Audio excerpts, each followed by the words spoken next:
जय हिंद साथियों। आज का हमारा टॉपिक है समास विग्रह पर और इसके हमने कुछ महत्वपूर्ण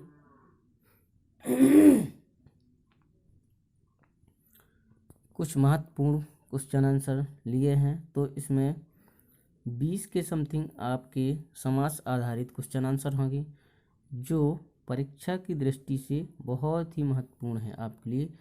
तो आपसे अनुग्रह है, कृपया वीडियो के अंत तक जरूर बने रहें। और अगर आप हमारे चैनल पर नए हैं तो चैनल को सब्सक्राइब जरूर करें।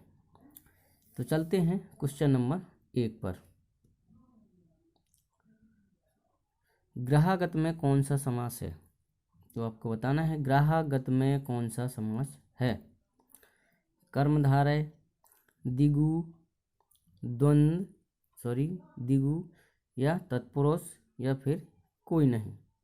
तो बताना है इसको आपका ग्राहगत में समास है और इसका हमारा सही आंसर हो जाएगा तत्पुरुष।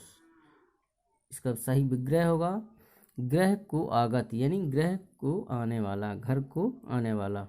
अगला है हमारा कनकलता में समास है। कौन सी समास है? अव्ययी भाव, द्वंद्व समास, कर्मधारय या फिर द्विगु समास। तो कनकलता में हमें बताना है आपको कौन सी है। तो इसका हमारा सही आंसर हो जाएगा ऑप्शन नंबर 3, कर्मधारय समास। अगला सवाल है पंजाब में कौन सा समास है? ऑप्शन है द्वंद्व समास, द्विगु समास, कर्मधारय समास या कोई नहीं।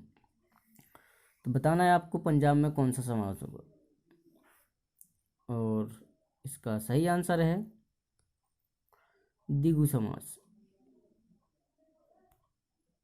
पंजाब का समास विग्रह होगा 5 आबों या नदियों का समूह, 5 नदियों का समूह।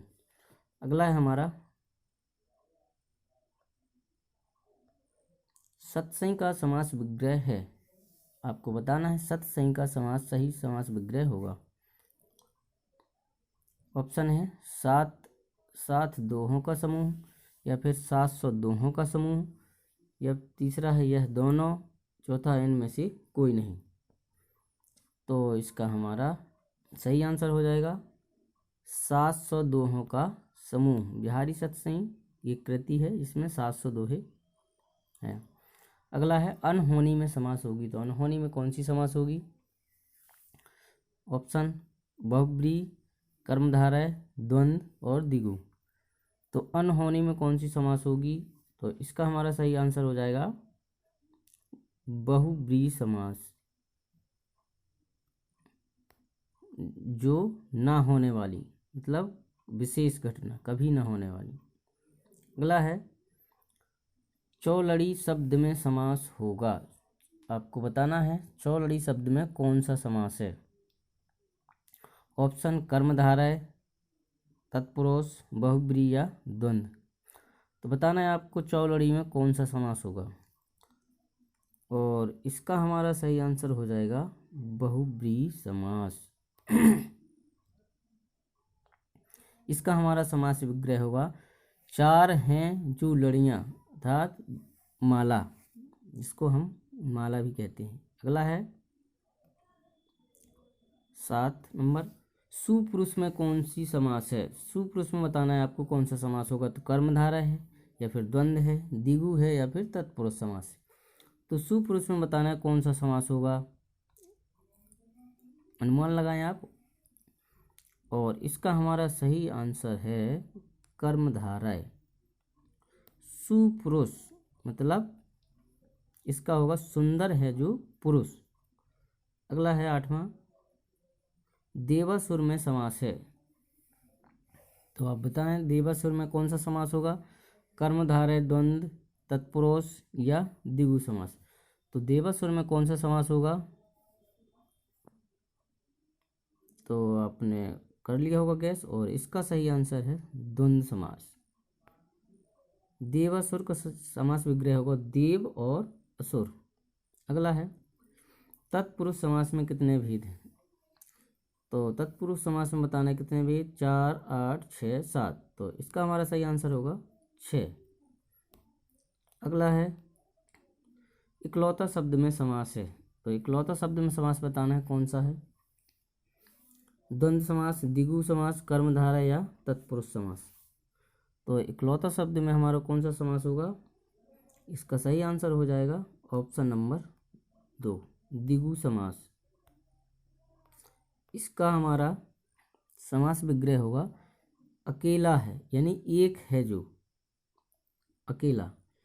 अगला है निम्न में से आकंठ शब्द में समास है, कर्मधारय है, द्वंद्व है, अव्ययीभाव है या द्विगु। तो बताना है आपको आकंठ में, और इसका हमारा सही आंसर हो जाएगा अव्ययीभाव। अगला है निम्न में से तत्पुरुष समास का एक उदाहरण है, धर्माधर्म, निर्धन, प्रत्यक्ष या प्राप्तांक। तो बताना है आपको तत्पुरुष समास का उदाहरण कौन सा होगा इनमें से, और इसका हमारा सही आंसर होगा प्राप्तांक, यानी 4 नंबर का। अगला है जिस समास में पूर्व पद गौण तथा उत्तर पद प्रधान हो कौन सा समास होगा।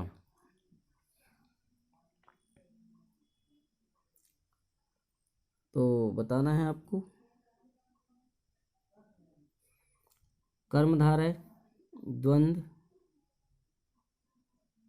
तत्पुरुष, और इसका हमारा सही आंसर हो जाएगा तत्पुरुष। अगला है तो इसमें द्वंद्व समास का बताना है, निम्न में से द्वंद्व समास का उदाहरण है इनमें से। तो पहला सप्तद्वीप, नवनिधि, धर्माधर्म, आकंठ।